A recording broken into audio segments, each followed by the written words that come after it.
11 দফা দাবির ভিতরে আর একটা দফা দাবি লিখে দাও যে ডিএনএ টেস্ট করে তারপরে প্রমাণ হবে কে এদেশের নাগরিক আর কে দেশের নাগরিক নয়। তাছাড়া তো আর আমাদের কাছে কোনো নথি নেই যে আমরা যে নথি দিয়ে প্রমাণ করব।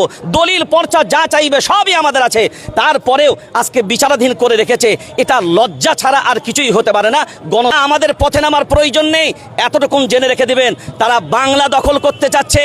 আজকে জানা আমার কাছে আপনারা ভালো আছেন না, একশোটে ধরেনি, আস্তে আস্তে ধরা শুরু করেছে। এরা বাঙালিদের দুশ্মন, এরা বাংলার দুশ্মন। সেই জন্য আমরা এটা ধিক্কার জানাই। মিডিয়ার বন্ধুদের কাছে আমাদের একটাই অনুরোধ, আপনারা তো সোশ্যাল মিডিয়া সহ প্রিন্ট মিডিয়া, ইলেকট্রনিক্স মিডিয়া, আমরা সর্বত্রই একটা জিনিস লক্ষ্য করে দেখতে পাচ্ছি।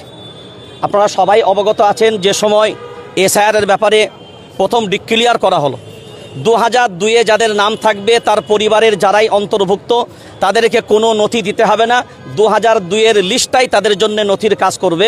তাহলে আজকে বাংলার মাটিতে আমরা লক্ষ্য করে দেখলাম 2002-এর লিস্ট কেন, 2002-এর লিস্টের সাথে পাসপোর্ট, মাধ্যমিকের admit card, Aadhaar card, voter card, PAN card, job card, যত কার্ড আছে, এই এত কার্ড দেওয়ার পরেও যদি তারা এই বর্তমান সময়ে নির্বাচন কমিশনের কাছে ভোটার না হয়, আমরা জিজ্ঞাসা করছি যে কি দিলে তাহলে একটাই আমাদের হয়তো আর আইডেন্টিটি বাকি আছে, সেটা হচ্ছে আমাদের ডিএনএ টেস্ট। তাহলে যদি সেটাই হয় তাহলে 11 দফা দাবির ভিতরে আর একটা দফা দাবি লিখে দাও যে ডিএনএ টেস্ট করে তারপরে প্রমাণ হবে কে এদেশের নাগরিক আর কে দেশের নাগরিক নয়। তাছাড়া তো আর আমাদের কাছে কোনো নথি নেই যে আমরা যে নথি দিয়ে প্রমাণ করব।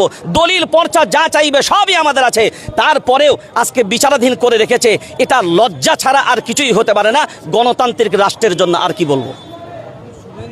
বাংলাদেশ থেকে এসছে, তিনি দাবি করেছেন অথচ তাকে এসআইআরে ডাকা হয়নি, মুসলমানদের বেশি ডাকা হচ্ছে। আমরা যতটুকুন জানি বিরোধী দলনেতার বাপের নাম কুমার, 2002-এর লিস্টের সাথে 2025-এর লিস্টের সম্পূর্ণ অমিল, তারপরেও হিয়ারিংয়ে ডাক পেল না, নির্দ্বিধায় রয়ে গেল। আমি তোটাই বলছি, তিনি একটা ভিডিওতে বলেছেন যে আমার মা এসছে 1961 সালে, তো তার মা 1961 সালে এসছে আর আমার বাপ 1961 সালে ভোট দিয়েছে, তারপরেও আন্ডার জুডিশিয়ালে রয়েছে। এর থেকে বড় লজ্জার কি হতে পারে? 82 বছর বয়স, তারপরেও তারা আজকে জুডিশিয়াল ভাবে। কিসের কারণে? আমরা এই মুহূর্তে এই 60 লক্ষ মানুষ যেটা দেখেছি টার্গেটের ভিত্তিতে, কারণ বাংলা দখল করতে হবে, এটা বাবুদের এটাই প্ল্যান। আর বাংলা দখল করতে গেলে এক শ্রেণীর মানুষদেরকে বিচারিতার শিকার দিয়ে এই মানুষগুলোকে হয়রানি পেরেশানি করিয়ে দিয়ে বাংলা দখল করা।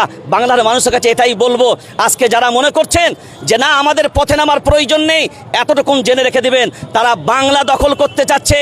আজকে জানা আমার কাছে আপনারা ভালো আছেন না, একশোটে ধরেনি, আস্তে আস্তে ধরা শুরু করেছে।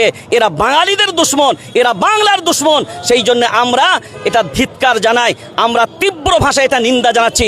এই বিচারিতা অবিলম্বে নির্বাচন কমিশন বন্ধ করুক এবং বিজেপির দালালি করা বন্ধ করুক।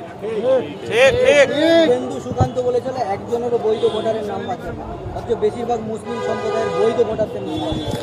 তাদেরকে যদি জিজ্ঞাসা করা হয়, আপনারা তাদেরকে জিজ্ঞাসা করুন এই প্রশ্ন যে আপনারা যখন বলেছিলেন বৈধ ভোটারের নাম বাদ যাবে না, এই 60 লক্ষ যাদের নাম জুডিশিয়ালভাবে এসছে, এরা কোনো না কোনোভাবেই তো 2002-এর লিস্টের সাথে এরা এসছে।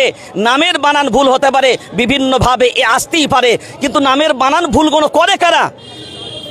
এই ডকুমেন্টসগুলো তৈরি তো আপনাদের অফিসাররাই করে, কিন্তু তারাই করার পরে এই ভোগান্তি জনসাধারণকে করতে হবে, এর জবাব তাদেরকে দিতে হবে। তবে আমরা এতটুকু বলতে পারি, যারা মুখে একরকম কথা বলে আজকে আপনার সারা বাংলায় তারা প্রচার করছে যে আমরা নির্বাচন কমিশনকে 16 দফা দাবি জানিয়েছে। কি দাবি জানিয়েছো? বাংলা দখল করার যে প্ল্যানগুলো সেই 16 দফা দাবি করেছো। বাংলার মানুষকে বাঁচানোর জন্যে এক দফাও দাবি তোমাদের 16 দফা দাবির ভিতরে খুঁজে পাইনি আমরা।